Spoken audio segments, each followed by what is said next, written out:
Euro Party Final မှာ Man U ရှုံးသွားလို့တာယာလှပတဲ့နေတွေတည်းကျွန်တော်မျိုးရဲရောက်နေတယ်နောက်ပြန်ရင်မရမယ် Man U ပွဲကြည့်ဖို့ဆိုပြီးတော့အနေညာကကျွန်တော်ရဲ့ father အိမ်မှာအိတ်ဖြစ်ခဲ့တယ်ဒါ father ရဲ့ခွေးလေးတွေဖြစ်တယ်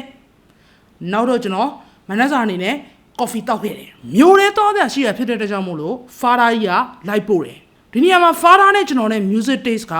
တော်တော်လေးကိုတူတယ်လို့ပြောလို့ရတယ်ဒါပါဘူး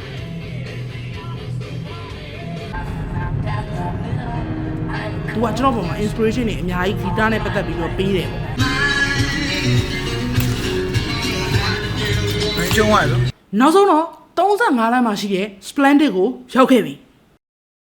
gaming laptop တွေ review ရတော့မယ်ဆိုလို့ရှိရင်ကျွန်တော်က automatic ကိုပျော်နေတာ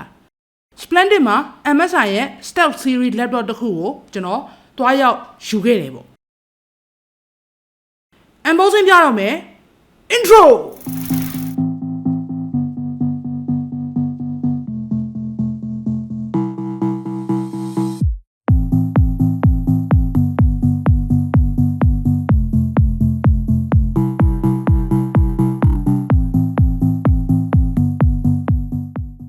So what's up? I don't know what I'm saying.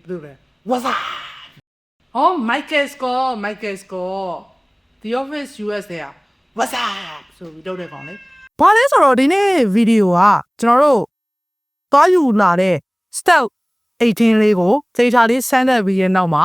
တကယ်တမ်းလည်းပြောစရာ point တွေအများကြီးတွေ့တယ် spoiler လက်အကုန်လုံးက positive ဖြစ်တဲ့အရာတွေကောင်းတဲ့အရာတွေကြီးပဲကျွန်တော်ကိုယ်တိုင်လည်း MSI ရဲ့ Stealth series ကိုအစောကြီးတည်းကတအားကြီးကိုတအားမှကြမ်းနေတဲ့ထဲမှာပါတယ်သို့တော့အမြဲပြောပြတာတခုက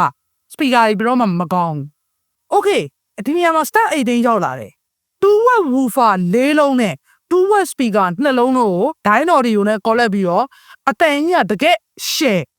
လုံးဝ share ကြီးဗျာ speaker တွေကအစ18 inches ဖြစ်သွားတဲ့အတွက်ကြောင့်မို့လို့ပိုကြီးလာတဲ့ space ပေါ်မှာတော်တော်လေးကိုအလုပ်ထည့်အောင်ထည့်ပေးလာတာတွေ့ရတယ် so speaker ကနေစပြောလိုက်တာတော့တော်တော်လေး unorthodox ဖြစ်တာပေါ့နော်စနစ်မကျဘူးဖြစ်နေတယ်ဆိုတော့တခုချင်းစီအစပြောကြမလားကျွန်တော်တို့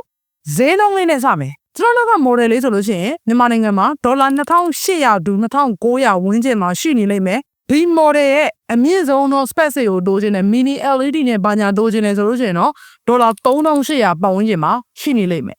မြန်မာနိုင်ငံမှာတော့ဒီ2800တန်းလေးနဲ့ပဲကျင်းနေကြတာပေါ့ဒီကောင်း display ဒီ mini LED မဟုတ်ဘူးဆိုပေမဲ့ IPS ပေါ့နော်ဒီချိန်မှာဒီကောင်း display ဒီ 240Hz ရတယ်ဆိုတော့ first person shooter တွေမှာလည်းအကြိုက်တွေ့ချိန်မှာဖြစ်ပါတယ်18 inches ဖြစ်နေတဲ့အတွက်ကြောင့်မို့လို့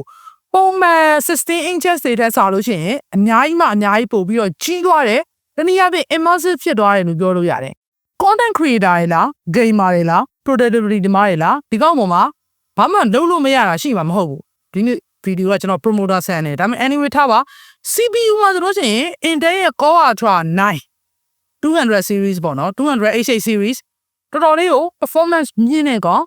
GPU မှာဆိုလို့ရှိရင် RTX 5090 Ti ကိုမှ 12GB GDDR7 VRAM နဲ့ future proof လည်းဖြစ်မယ်ကျွန်တော် game တွေစောကြည့်ရဲ့အခါမှာလွန်ခဲ့တဲ့3နှစ်ကထွက်တဲ့ game တွေ9နှစ်ကထွက်တဲ့ game တွေ10နှစ်ကထွက်တဲ့ game တွေဒီကောင်တွေကိုစမ်းကြည့်ရဲ့အခါမှာတော်တော်လေးကိုဒီကောင်ရဲ့ ray tracing ကကြောက်ဖို့ကောင်းတော့တယ်ပေါ့နော် Resident Evil 7 လို့ game အဟောင်းမျိုးကိုဒီပေါ်မှာကျွန်တော်ပြန်ပြီးတော့ခံစားကြည့်တာဖျားသွားတယ် ray tracing ကောင်းချက်ကနောက်တော့ Diablo 4 လို့မျိုး game တွေကိုလည်းကျွန်တော်စောကြည့်ပြခဲ့တယ်အဆင်ပြေတယ်ဒီကောင်ရဲ့ GPU မှာဆိုလို့ရှိရင် DLSS 4 နည်းပညာနဲ့ပါတယ်ဒီကောင်တွေက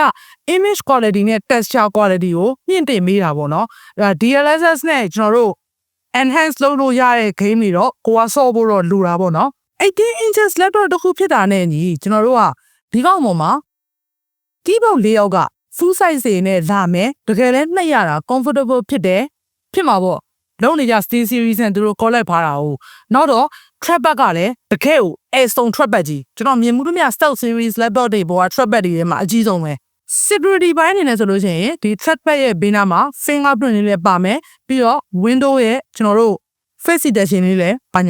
မှာဖြစ်တယ် RAM နဲ့ဆိုလို့ရှိရင်ဒီကောင်းထဲမှာ automatic နှစ်ချောင်းစိုက်ထားပြီးတာ 16GB နှစ်ချောင်းပေါ့နော် 32GB RAM ပါမယ်ကျွန်တော်တို့ up to 96GB ထိစိုက်လို့ရတယ်ပြောတယ် ဒီကောင်လေးပေါ်မှာ Loki နဲ့တော်တော်ကျန်းနေရပါလဲဆိုတော့2 terabyte SSD ဖြစ်ပါတယ်3စမ်းပါလေ3စမ်းပါလေ IORI မှာဆိုလို့ရှိရင်လည်းတော်တော်ဆုံးဆုံးလင်းကိုထည့်ပေးတာတွေ့ရတယ် SD card full size ကိုပါထည့်ပေးထားတယ်ပေါ့ဆိုတော့ကျွန်တော်ကတော့အဲ့အတွက်ဓမ္မထောင်နေနဲ့ cooling mic နဲ့ဆိုလို့ရှိရင်အထဲမှာ fan နှလုံးနဲ့အိတ်စော၄ပေါက်ပါတယ်နောက်တော့ကျွန်တော်တို့အနေနဲ့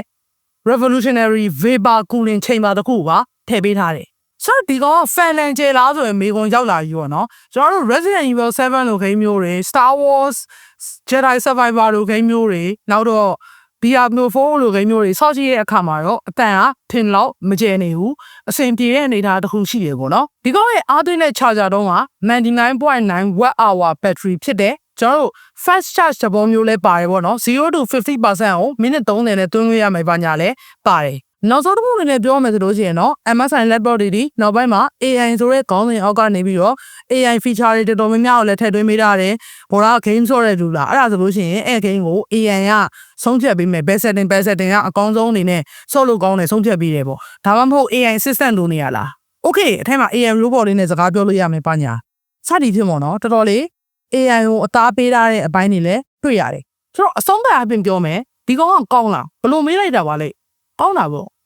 ဈေးနှုန်းအပြင်တော့အရန်ကြီးတယ်18 inches laptop တစ်ခုอ่ะကျွန်တော် on paper ပေါ်မှာတော့အရန်ကြီးတယ်လို့ထင်ရပေမဲ့တကယ်တမ်းဒီ step 8 pin ကိုသုံးကြည့်တဲ့အခါမှာတော်တော်လေးစိတ်ချနေခဲ့ပါတယ်လို့ပြောရင်းနဲ့ adios stay tuned ဟုတ်ပါဘူး take care